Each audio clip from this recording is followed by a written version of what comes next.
OBC महाएल्गार सभेत आपण जरांगे व विखे यांच्यावर टीका केली आहे आणि त्यासोबत आपण जात गणनेची एक मोठी मागणी केली आहे. होय, बरोबर आहे की आम्ही जात गणनेची मागणी मी आज करीत नाही. गेली 35 वर्ष मी जात गणनेची मागणी संपूर्ण देशामध्ये करतो. ती रामलीला मैदानावर दिल्लीमध्ये केली, ती पटनाच्या बिहारच्या पटनाच्या गांधी मैदानावर केली, सगळीकडे करत आलो की जात गणना करा. आणि शेवटी 2011ला जे दशवार्षिक जनगणना होणार होती त्यावेळेला आम्ही समता परिषद सुप्रीम कोर्टात गेलो आणि सांगितलं की पुढे होणाऱ्या जनगणनेमध्ये जात गणना करा असं केंद्र सरकारला सांगा. सुप्रीम कोर्टाने त्यांना नोटीस दिली भारत सरकारला. मग समीर भुजबळ जे खासदार होते त्यांना सांगितलं तू आता लोकसभेमध्ये उभा राहा. लोकसभेत ते उभे राहिल्याबरोबर गोपीनाथराव मुंडे जे आहेत ताबडतोब तिथे आले आणि त्यांना घेऊन ते सगळ्या नेत्यांकडे गेले आणि सगळे मग तिथले जे लालू प्रसाद यादव, शरद यादव असेल, मायावती असेल, काँग्रेसचे काही ओबीसीचे लीडर सगळे 100 लोक उभे राहिले, मागणी केली. काँग्रेसचे प्रणब मुखर्जी आले, त्यांनी सांगितलं आम्ही जात गणना करू. ती जात गणना जे सेन्सस कमिशनर जे आहेत जे 10 वार्षिक जनगणना करतात त्यांच्याकडून त्यांनी नाही केली. ती केली प्रत्येक राज्याला सांगितलं तुम्ही वेगवेगळी करा. गावातली ज्या ग्रामविकास खात्याने करा, शहरातली ज्या नगरविकास खात्याने करा. आणि त्याच्यामध्ये आम्ही सगळे फसलो. आणि मग प्रत्येक वेळा आम्ही गेलो काही मागितलं की कोर्ट म्हणतं की तुमची लोकसंख्या किती, तुमचा एम्पिरिकल डाटा काय आहे. सुमित्राताई महाजन ज्या लोकसभेच्या सदस्य होत्या, अध्यक्ष व्हायच्या अगोदर बीजेपीच्या 16 खासदारांच्या कमिटी त्यांच्या अंडर होती. त्यांनी अभ्यास केला आणि सांगितलं की यांना या ओबीसीला आपण जसं दलितांना, आदिवासींना भारत सरकारकडून मदत देतो तशी दिली पाहिजे, पण डाटा नाही. तो डाटा द्या. त्यांनी सेन्सस कमिशनरला सांगितलं, काही झालं नाही.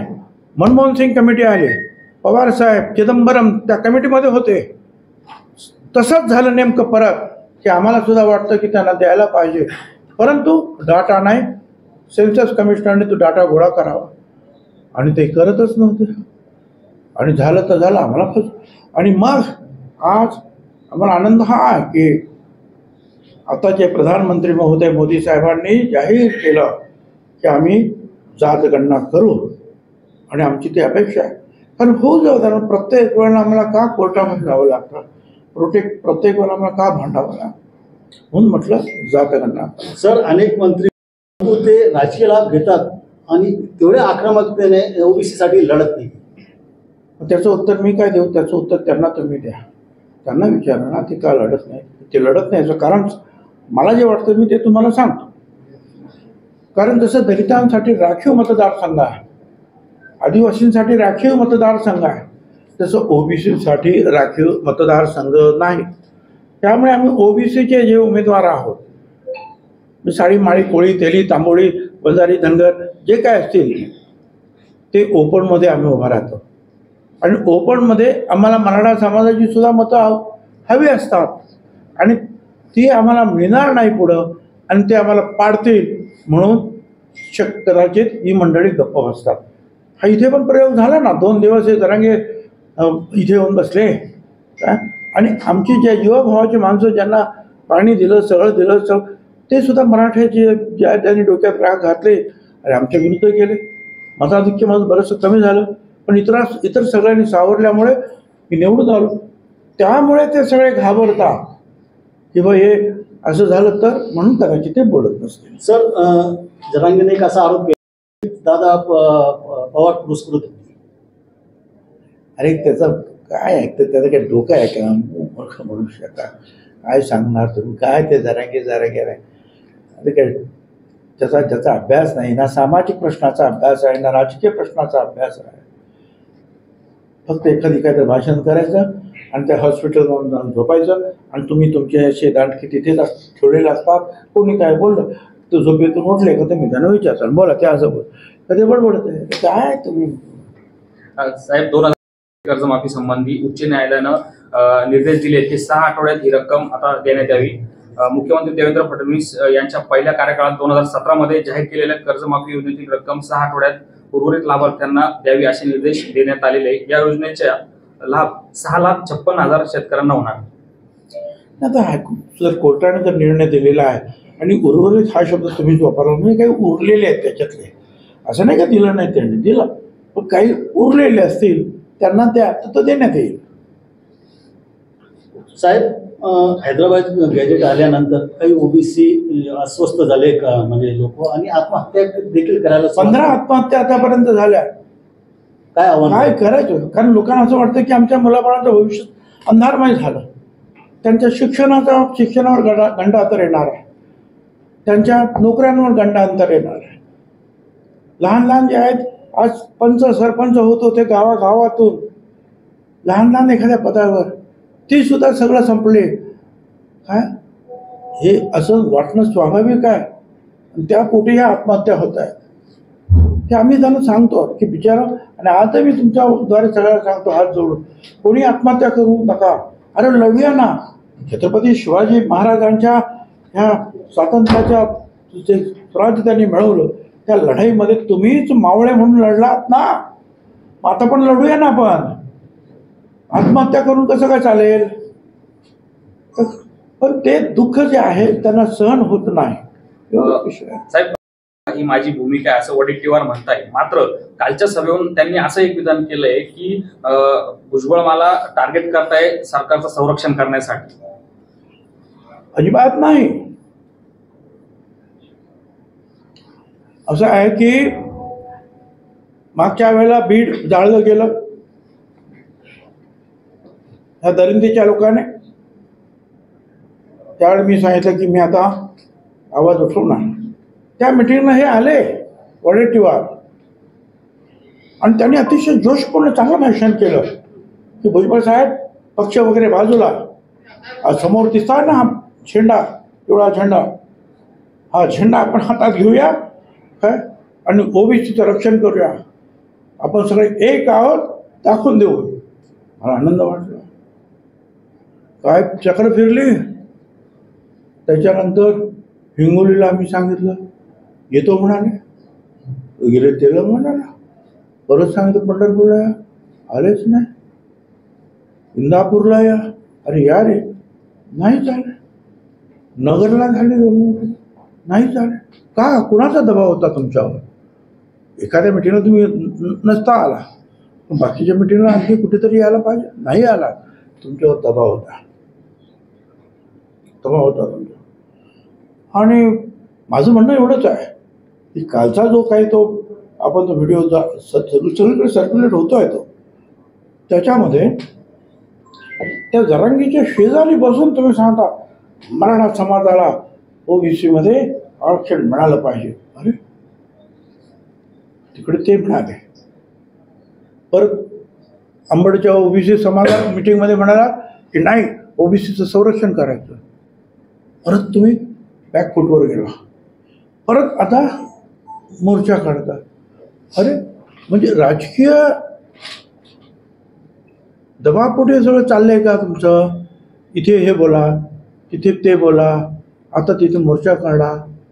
मग मी म्हणालो की आम्ही राजकारण करत नाही, आम्हाला सुद्धा राजकीय कधीतरी त्रास भोगावा लागतच असेल 35 वर्षामध्ये कुठे ना कुठेतरी. पण आम्ही ओबीसीसाठी लढण्याचं सातत्य आम्ही ठेवतो. तुम्ही सातत्य ठेवा ना. तुम्ही का धरसोडपणा करतात? हा माझा मुद्दा आहे. कारण मग त्याच्या पाठीमागे आम्हाला राजकारण दिसत आहे. ते राजकारणाला तुम्हीच म्हणाला की राजकारण बाजूला ठेवायचं आणि लढाई. मग का तुम्ही प्रेशर खाली येता? हा आमचा मुद्दा. साहेब, सोबत कोयत्याची भाषा केली काल अंबडच्या मेळाव्यात. मग काय हे बघा, एक तर आहे जी परिस्थिती दरिंदेच्या तिथे बसल्यामुळे झाली होती. 4 दिवस सगळं तिकडचं दक्षिण मुंबई बंद केली होती. खरं म्हणजे काय, कोर्टाने सांगितल्यानंतर 2 तासात पोलिसांनी साफ केली ही गोष्ट वेगळी. एक नरमपणा दाखवला पोलिसांनी सगळं. आणि परत त्यांना आता कोर्टाने सांगितलं की काढा ताबडतोब हे मराठा कमिटी. खरं म्हणजे त्यांना काही अधिकार नाही. ज्यावेळेला राज्याच्या दृष्टीने एवढे महत्त्वाचे निर्णय हे मंत्रिमंडळात चर्चा व्हायला पाहिजे. लोकांकडून मतं मागवायला पाहिजे की काय करायला पाहिजे. अरे तुम्ही ताबडतोब आणून तो GR देता.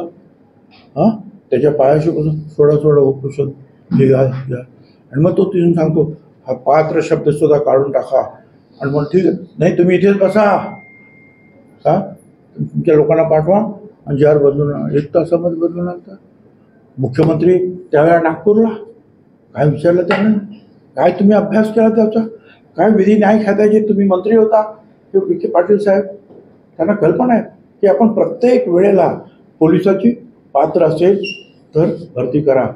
तुम्हाला सुद्धा काय कॅमेरामन तुम्ही पात्र असेल तर नोकरी. पात्र हा शब्द प्रत्येक ठिकाणी आपण डॉक्टर व्हायचं आहे पात्र आहे तर त्यांना परमिशन. पात्र हा शब्द काढून टाकला 1 तासात.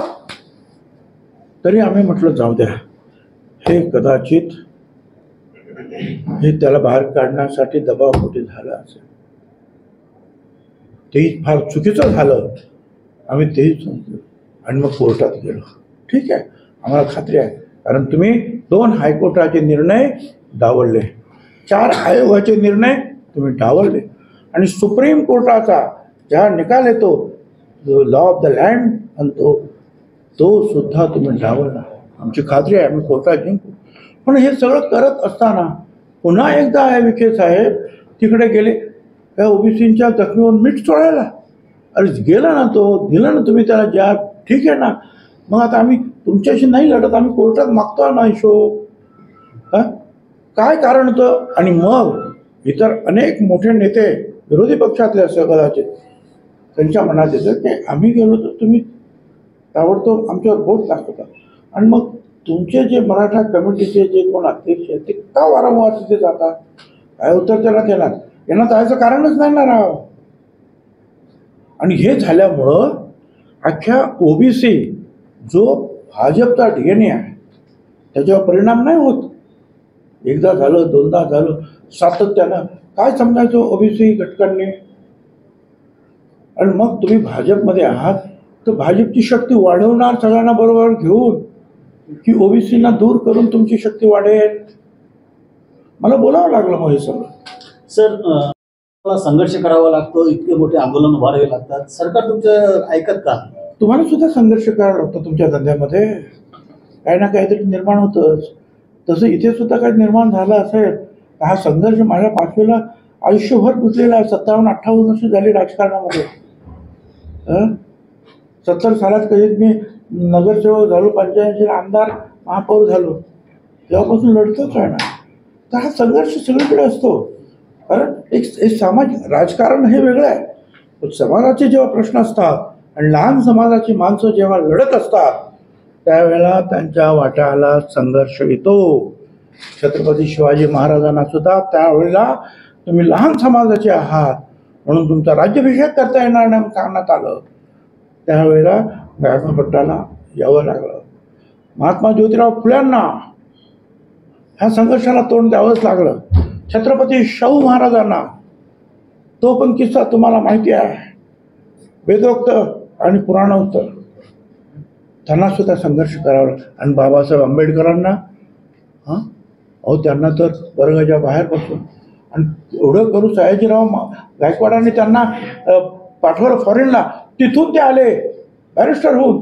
तरी सुद्धा त्यांच्या कचेरीत कामाला लागल्यानंतर तो तिथला एखादा जो शिपाई असायचा तो ती फाईल अशी फेकायचा त्यांच्या अंगावर. शेवटी बाबासाहेबांनी सोडलं, ती नोकरी सोडली. आणि जेव्हा संधी मिळाली त्यावेळेला त्या संविधानामध्ये या सगळ्यांना न्याय देण्याचा प्रयत्न त्यांनी. सरकारकडून तुम्हाला काय. सरकारकडून आम्हाला हीच अपेक्षा आहे. सुप्रीम कोर्टाच्या निर्णयावरून आयोग नेमण्यात आलेले आहेत. त्या आयोगाच्या माध्यमातून तुम्हाला जायला पाहिजे. आयोगाचं काही चुकलं तर सुप्रीम कोर्ट, हायकोर्ट, सुप्रीम कोर्टामध्ये केस जाते. त्या कोर्टाचे न्यायाच्या त्याच्या जजमेंटच्या अधीन राहून तुम्हाला निर्णय घ्यावे लागतात. तुम्ही हे सगळे निर्णय पायदळी तुडवण्यात आले. आणि हे जे काही 2-4 मंडळी त्यावेळेला होती तिथे त्यांनी हे चुकीचे GR जे आहे हे दिले. ज्यामुळे जात बदलत नाही, ज्यामुळे हे महत्त्वाचे जे आहेत हायकोर्टाचे डिसिजन, सुप्रीम कोर्टाचे डिसिजन डावलले जात नाहीत. साहेब संजय राऊत मिळाल्याचं ते सांगतात. ते कोणा पण मुळे मिळतात ना काय, एकदा म्हणा उद्धव ठाकरेमुळे मिळेल बस. आता आणखी काय? तुमच्यामुळे नाही मिळालं एवढं मात्र नक्की. साहेब अनिल महापालिकेचे माजी आयुक्त होते, त्यांना ईडीने जीडीला मोठा धक्का मिळालाय, कारण की सुप्रीम कोर्टाने तपास यंत्रणेला त्याबाबत आता फटकारलाय. आता ठीक आहे ना, म्हणून मी सांगतो ज्या वेळेला एखादी यंत्रणा थोडीशी चुकीचं काम करते त्यावेळेला एकच हे असतं आपल्याला कोर्टाने सांगितलं त्याचे कायदे प्रॉब्लेम झालेच असतील ना, म्हणून आम्ही सुद्धा कोर्टात जातो ना. आपण कोर्टात का जातो? जे संविधानामध्ये निर्माण झालं, कायदा बनवणारे जे आहे पार्लमेंट, त्याच्यावर निर्णय जे कारवाई करणार प्रशासन, दुसरा काम, आणि तिकडे काही चुकीचं काही झालं तर न्यायालय. सर घेऊन जारांगे पाटलांकडे गेले असं करुणा मुंडेंनी खळबळजनक दिला. मला ओबीसी मध्ये लढणाऱ्या लोकांना छगन भुजबळचं काय झालं, त्यांना काही कर्तव्य नाही, आके काय बाकी काही कर्तव्य, धनंजय मुंडेचं काय झालं, काही आम्हाला कर्तव्य नाही, कोणाचं काही काय, आम्हाला फक्त ओबीसी साठी लढणारा जो आहे तेवढ्याच पुरता आमचा विषय आहे आणि तिथं आम्ही एक होऊन ताकदीनं लढणार. सर बाकीचं प्रत्येकाचं आपापल्या वैयक्तिक जीवनामध्ये जे प्रॉब्लेम्स आहेत ते सोडवतात ते. तर या वेळेला आनंदाचा शिदा नाही आणि अतिवृष्टीमुळे शेतकरी उद्ध्वस्त झालेला आहे. काय दिलासा आहे म्हणजे दिवाळी काळी आता 32,000 कोटी रुपये दिवाळी पूर्वी वाटण्यात येणार आहे. ह्याच शेतकऱ्यांना जे उद्ध्वस्त झालेले आहेत तरी, त्याचबरोबर लाडकी बहीण योजनेतून 45,000 कोटी, आता तो सुद्धा हप्ता प्रत्येक त्या गरिबा भगिनींच्या घरात 3,000 रुपये कमीत कमी गेलेले आहेत. आता आनंदाचा शिदा सुद्धा हीच मंडळी घेतात, बरोबर आहे ना. त्यांना 3,000 रुपये आता दिले आहेत, तर शेतकऱ्यांच्या माध्यमातून सुद्धा दिलेत.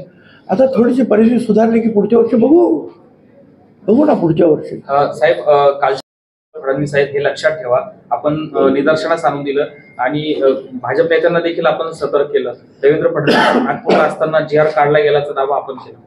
हे तर खरंच आहे ना, तुम्ही हे खरं आहे. ओबीसीने फार मोठ्या प्रमाणात मतदान केल्यामुळं महायुती अतिशय जोमात पुढे आहे. त्याच्यात बीजेपीचं तर त्याने सांगितलं की आमचा DNA ओबीसी आहे. सर आता मला तुम्ही सांगा, तुम्ही अशा रीतीनं ज्या पद्धतीनं हे जी आर काढले गेले आणि आम्ही शांतपणे कोर्टात लढतो आहोत, अशा वेळेला परत विखे पाटलांनी तिथे जाऊन ओबीसीना नाराज करणं म्हणजे ओबीसी काय मनात म्हणतील, आणि उद्या त्याचा परिणाम या येणाऱ्या निवडणुकांवर झाल्या तर काय होईल? देवेंद्रजी, तुम्ही आपलं मताधिक्य राखण्यामध्ये कमी पडला, त्यांच्या खुर्चीला लोक म्हणणार काय चुकलं माझं. कारण ते जे पूर्वीची ताकद जर कायम ठेवायची असेल बीजेपीला काम महायुतीला, तर पुन्हा सगळ्यांनाच बरोबर घेऊन वाट काढावी लागेल ना. अशी जखमेवर मीठ चोळण्याचं काम कोणी करता कामा नये हे मला म्हणायचं आहे. सर शेवटचा प्रश्न, जो तर तो दाखवायला नको पाहिजे होता, तर वटटीवर चर्चा करायची पाहिजे होती. कोणता आहे वडील पण मला तर माहिती आहे. सर शेवटचा प्रश्न, हा जो संघर्ष सुरू आहे मराठा वर्सेस ओबीसी, याचा फटका आगामी निवडणुकीमध्ये महापालिका, झेडपी किंवा इतर बसल, नाराज झालेला वर्ग सरकारच्या विरोधात जाईल असं वाटतंय? आतापर्यंत ज्या घडामोडी होत आहेत त्यावरून काय होईल याचा अभ्यास तुम्ही करा, पण अजूनही सुधारणेला वाव.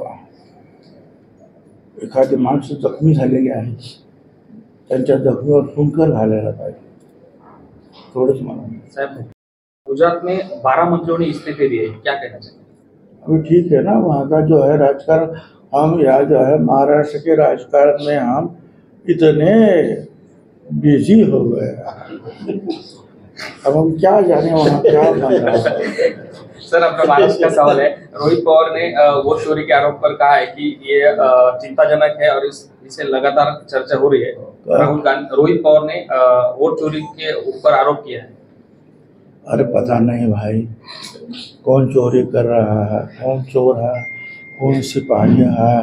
अगर कुछ है तो कोर्ट है ना देखने के लिए। और किसानों की दिवाली इस साल काली होने वाली, क्योंकि फसल हाँ, वो जो है काली दिवाली जो है वो कुछ थोड़े मायने में क्यों ना हो, आनंदी हो। इसलिए तो 32,000 करोड़ के ऊपर दिवाली के पहले इन लोगों को दिया जा रहा है। Okay, thank you sir, thank you, बहुत बहुत शुक्रिया। कम से कम ये जायसवाल जैसा कोशिश तो करें।